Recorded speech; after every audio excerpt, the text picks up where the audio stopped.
Well, looks like I'm going to be spending the night on the fucking freeway because apparently there's some assholes that think they can drive 70 miles an hour on icy, snowy interstate.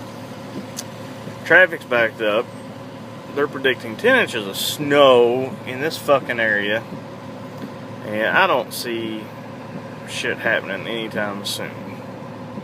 I'm hoping whoever crashed, they throw their punk asses in a ditch and let traffic get on by, because I don't want to live on a fucking interstate another 10 hours again. Sucks balls. If that's the case, I'm gonna park this bitch in a ditch and I'm gonna fucking hump it. It's fucking ignorant. God, I hate snow.